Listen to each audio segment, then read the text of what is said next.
الله جل علا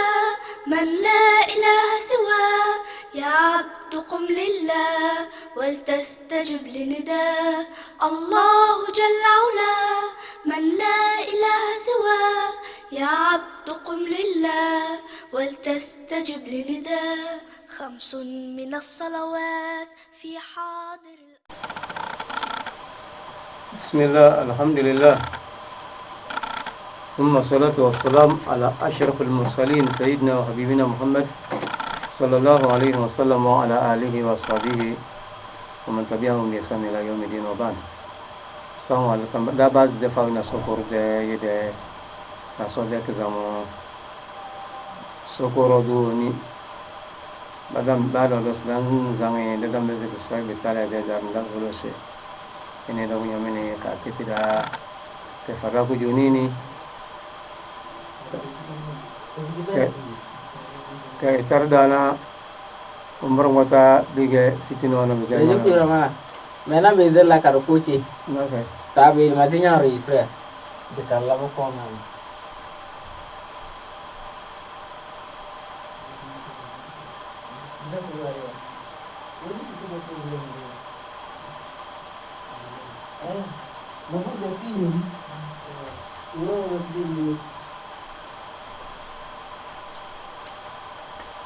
Nama tengah tu memang. Kita dah cincin, kita buat sih. Nah, sahih, berapa sih? إن الحمد لله نحمده ونستعينه ونستهديه ونتوب إليه ونعوذ بالله من شرور أنفسنا ومن سيئات أعمالنا. من يهدي الله فلا مضل له ومن يضلل فلا هادي له وأشهد أن لا إله إلا الله وحده لا شريك له وأشهد أن محمدا عبده ورسوله صلى الله عليه وسلم وعلى آله وصحبه أجمعين. لا بعد دفع نسوكر زي ده ناديات لما دبتا سوكر دكتور يميرو سوجن دو سوسيرو سوكر دو نيني بقال هيرو كيلي دكو إذا يومانه نزلوا إلى الهيرو كلا كأميرهم كبيرة كتا ودي نعمة سوكر دو سنغا إذا إلمو بلامو كسوكر دو إلى بكيو كدين بنا بنا الله. لبا سيدا صلاة والسلام كيلي دجان بادر أن محمد صلى الله عليه وسلم صدقني أميرين عليهم مريضة نادكتي كثير من نادكوري ناد صابون مرمى تعبر ولسيدة مقابل كمرانا بويرات كمكروره أسود دي دواء ومبي دمانا ألو وني سبقوا هنا بمبازي إكالا فيدو أبالو وني سبقوا لنا بمبازي دالا فيدو على فيا كتي na alafia kale bela lota do roze abige abal fena alafia aluta ni deni ni bela ga alga fena alafia abal ni deni ni ta abige bela bolota alafia we yanga si yo ngon ga alafia na ga na mun ka da do lanja jondi chiro rosu bokon bucho be kase lo mo yo ga ke mo korore na sono dos rupala mo dos malevane mo balone balorga dia albarka dia ka mo ga luma ito ay ken korore o sono amati den matrada se so le munu ni go ni go ga ne bitli munu ni re ke mata khayre tankam doni uyo ko wala ko dini donu uyo ko dini bu kanda umar kota ke la go ne bulan sokor do ba ko ni do dogani de kazin nan kallele den de rinda de gal fakir manni ba te se abige alo o mana e walo ege changa dun chene de ko dum din de si ngene be de ko jinga sai alo ne ne ba wan be e che hije alwan da zai ce hije don rabe can da ko da muko komite si don te da wa sai chokale to do boze ro bana ligeri kadene kuti koni yuchuta ligeri da abi da da mine anni muhammad sallallahu alaihi wasallam o der da se abi ge ke do da ko do wale don gorane miyo mba mi vete tene e ka so te da lo mo ko tesmi mi yo mo mo te tene e ka le do bo ko do ne de ke te sira yilne so ko de tun se la dara wala dirar se roka la di chuta bo roke le bale chuta roko po e kana chuta ka po e ko di chuta da lo mo roze chuta fe ko zongo so ko do ala me khale ta ngo so ko di spidi di chuta ka di tona da le hiri di solo ma le hiri mo la le hiri kella ka ga chuta na mo la solo mo ka so e mo so ko do se le chuta tin do roze so che le so se le chuta wa dan mo ta do roze yele أفاجر أنا متسي إذا فالشريعة الإسلامية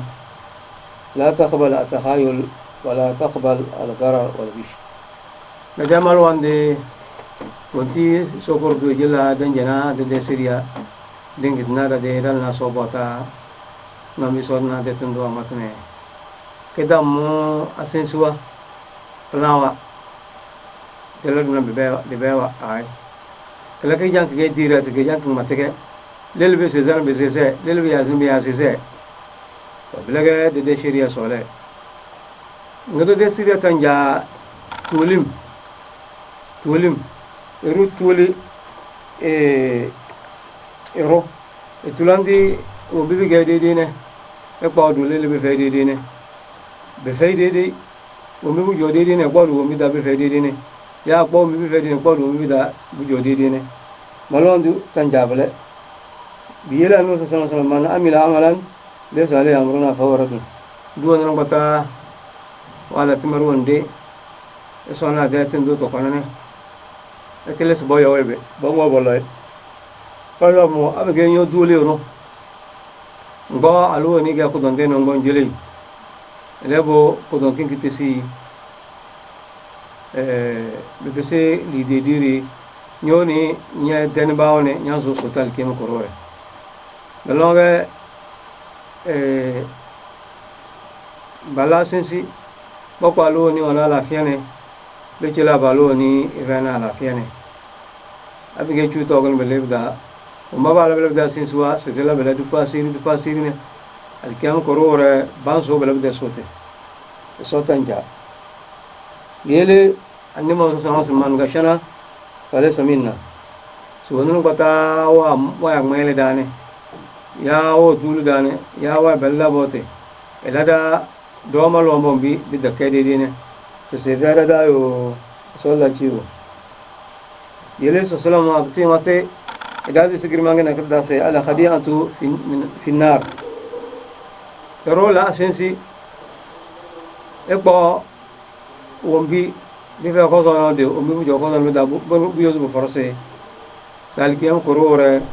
la casa sem son zona erun mini so la chiwo la casa sem son zona erun mini so la chiwo so amna amalan wa min amal le sale amruna fa waradun wa bagadu bukti wa kana diskum selange wonki imam bukhari wa mukane so ni do nyamini wa nizam shari'at al-islamiyya مية عظيم والنظام الشريعة الإسلامية عظيم ومنهاجها واضح سي مالون دي مرة ياكي دي سيريا مانا كجوريني كوانا جرما بلا كدان باو رو كلارو كجو دينيم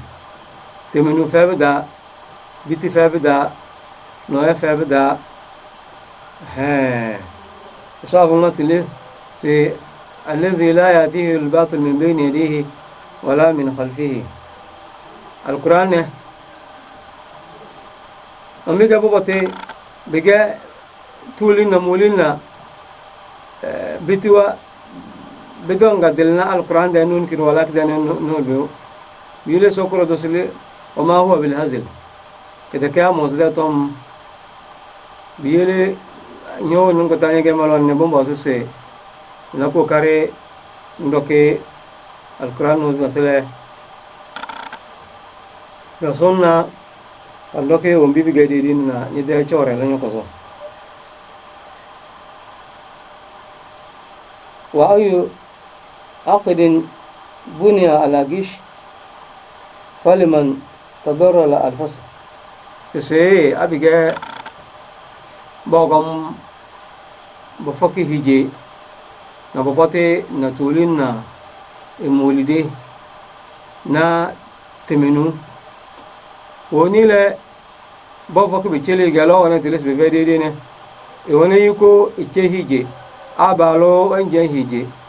alo do iwani hiko se che hije ka evene chutana kare dom ni hije na begal ka olega bega soto ko bandege badal hije bache bani hije se imma bana hije ila ale iru ran wala yelu dunia so ko rodo iketida يلي الفاول ماسي ابن عباس ने رضي الله عنه وارضاه فعمل سي فأربع لا يجوزنا في البيع ولا في الزواج سي بنانا سا بدوباز بچو هيجي دفق دا ولا ينمو دا ينمو كال قولة بلنو كي هيجي كال قولة سي المجنونة se dopo se diginde ya wamo diginde ke wono ya wamo ne hay diginde al majnuna wal majnuma na tenenga dopo tente se wal barsa wala fala nasa se befaya namoda dijindi budobalo kwalu dijindi bikele abalo nanga bako alo ni ige chane tida ko dawana ne bikele abalo wala na kumbiduwa na sidawana umbi bige ben forse chorane begizi wala fala na alo ni ko don wonai mana ide alate abiga na balugo yosi abalong bo ko don be fe ko so de gizi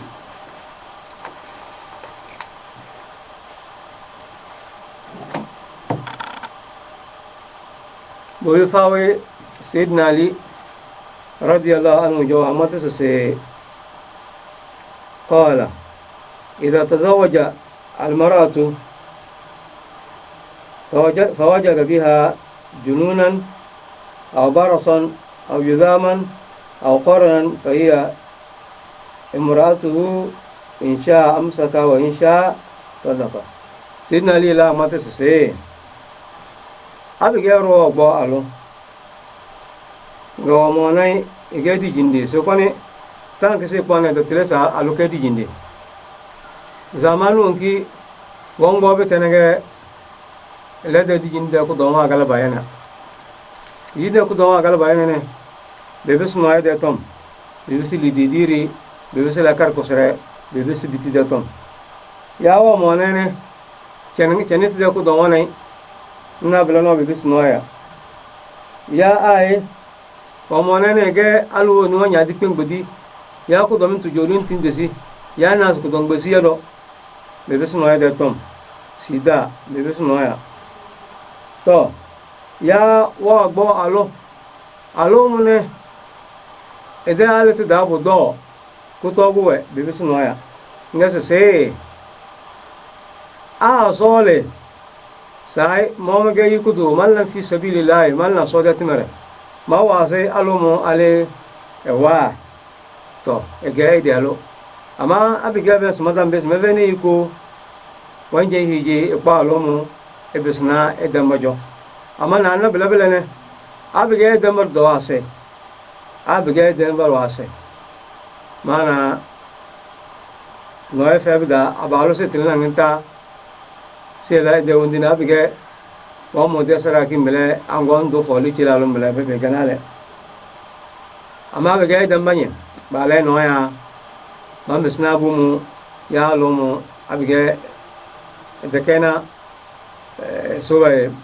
ya balo le de saraki kale po sadaki kim unki wejil kalo ke domone umbi izo le bene le po elana hiji falo wa akhiran afawa madisto umbi bi ke to ka gorandi bi damana bomboze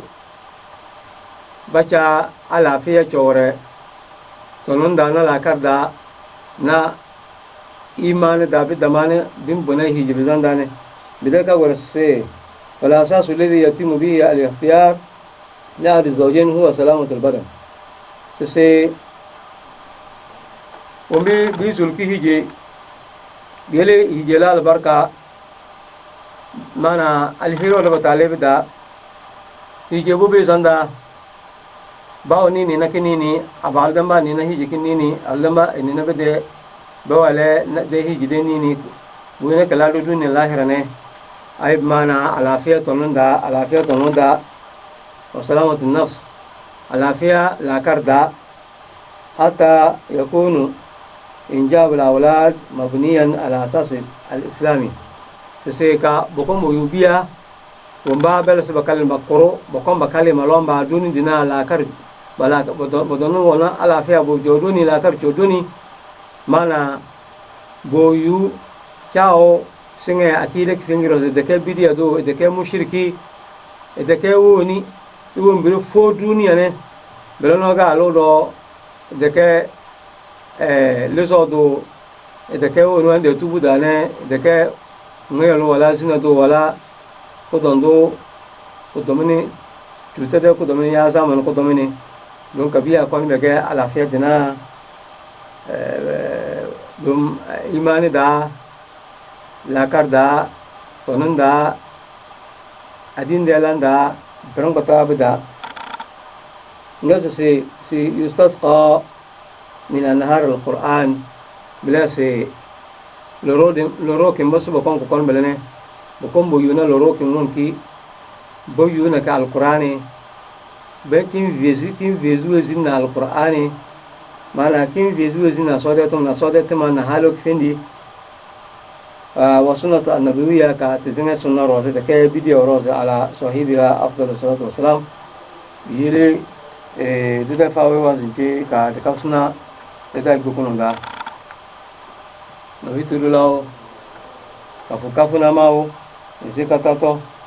ماو كي وجوغوني كي مماتين هيبه فينيو ماو كي يكونا نسيسنا اندي كوكبيا مساميا mine bie be ya ira kule binti papa ni kule jogonyo ni de me be gonala bo me be gonala professeur seno kule pometo kule amokata o sebe ya sodo iso mi ba to tedi tebe ke ole to na mi ejebena no jade nyonwa ba nyi ame ke do la mese nyona ebe susumia eko muye dono muye kono muye adabato muye sidato edolele ko bana mujibena ola de nino be nyono la baba so lo so enyi dono ola so nyonu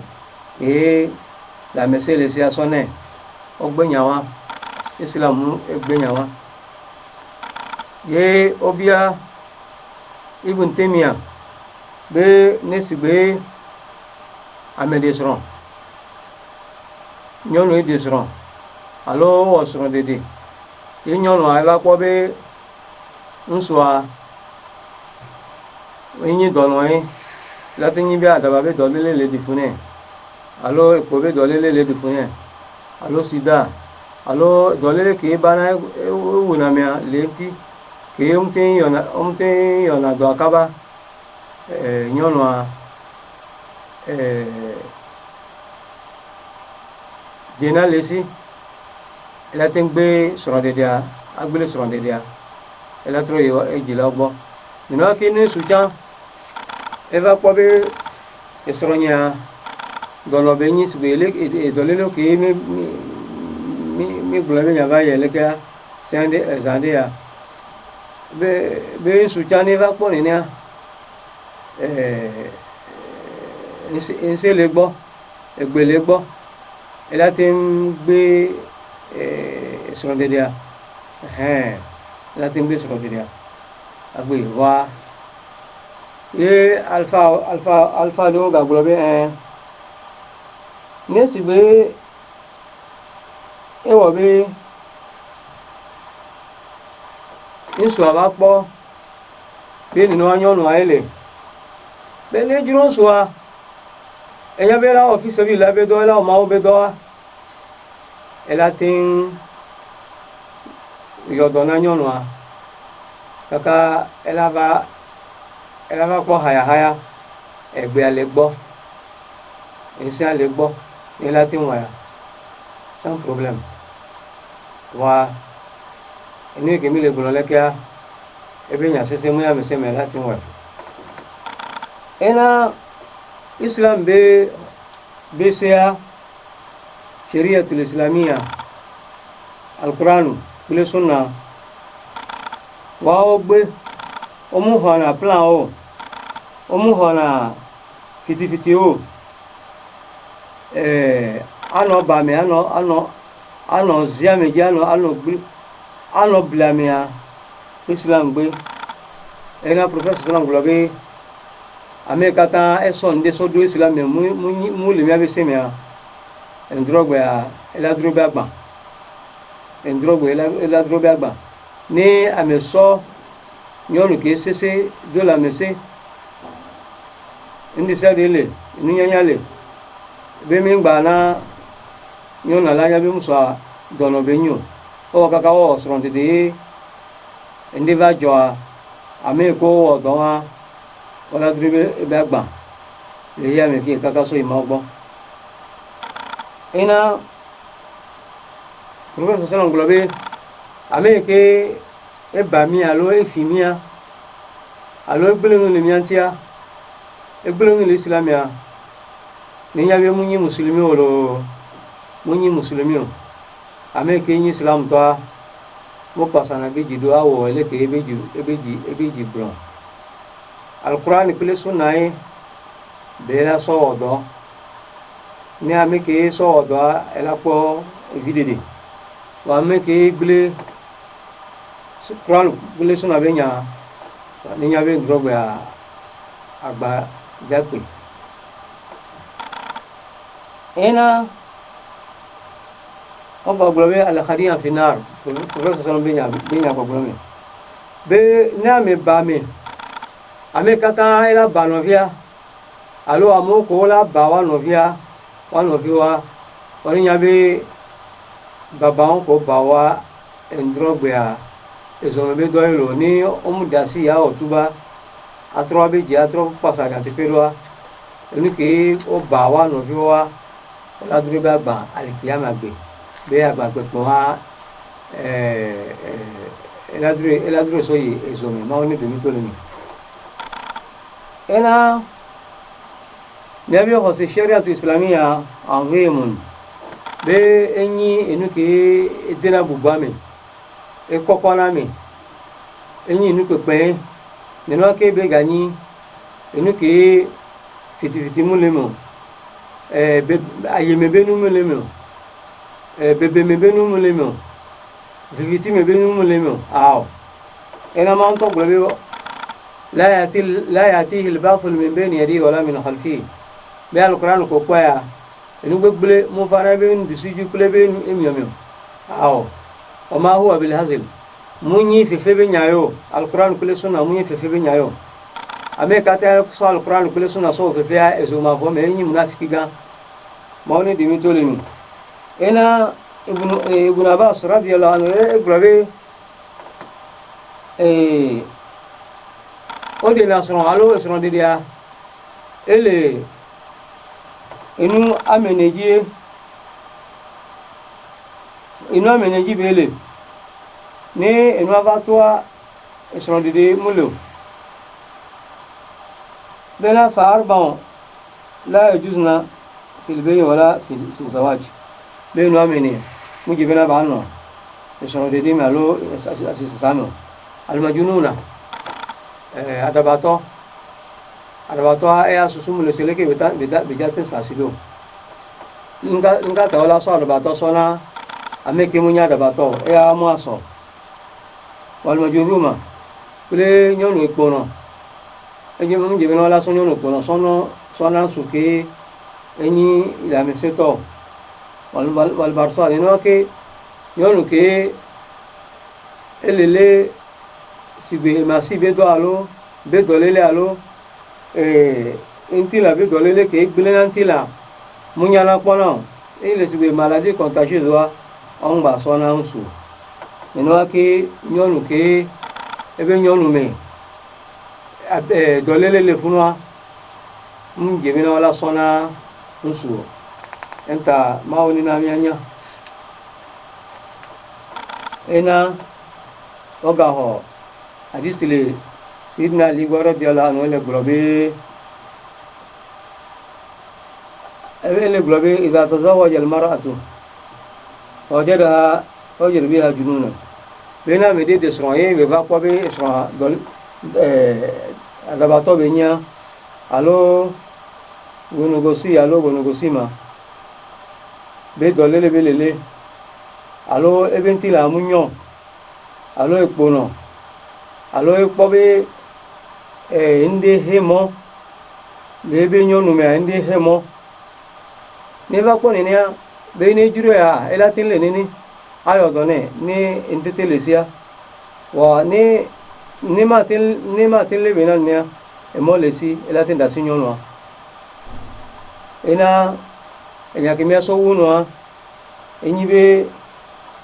miabe islama ele jibe ni mi jade sura yon jade sura nsuke la mesele sin de sale lesi ebe mani nyo edenyo lesi edo islam nyode munyi dono nino ake nyonu cha mo jade sona sura yibe na cha ba no ni nka taw mi le jibe islam le jibe de fi ko la fa sibele gane sasa tunabe tazawaju alwalud inni makathir bikum yawm alqiyamah be ni mi jade sura mi ade sura nyono ko le jibi mi lon o le jibia njibe alkiyama gba njibe aluma ila supo eni ke mi jia ma oni de yara de mi eni ke mi aba jia ma oni de yara de mi ena nesu go ba ji de vioa akobe de viola se wole susume ela meseme enu nyanya me indi siade mi ena nyade gale nyaso ko nyimena nesu go jale sura odena lo pomecha whenever zube e pomede be esronde de suba enyinde ke edena nde potocha le amomen ne obe epo le science be gomea efiabe devio bi susu va se na on nino ke pour de sadia pour le kota de sadia do ebe problème ke ni dolele be problème ne epo medical de wa no ne na e wa be dolele aggravé na egba inaji egba inango egba sena on wa nyonu a de nsu didipe e podimen nsu de ja ade nyonu le podimia enana wa ben decide de ben decide sena on nka maoni na mianya maoni kuba bizizi maoni na mianyi islam to baba maonga na mianyi vimiti be do lao alo fiti be do lao alo ifi be do lao be do lao alo ajedada ya munyo so orodo edo de amatro dal barka de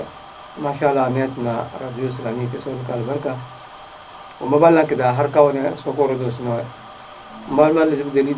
de ni bona dao men so la dini bo zanda don ha be tele sa dini bo zanda ma sana na bo se wazna bedelu ni de ko so orodo farbana alheri so se malon bana la fia so ija den ba dara so fa ko bana la fia o bimano an ba nan jali be gali ni so ko zitili ومن وانا نقدر دارنا سكورغو تردان بلامو سبحان ربك رب العزة عما يصفون وسلام على المرسلين والحمد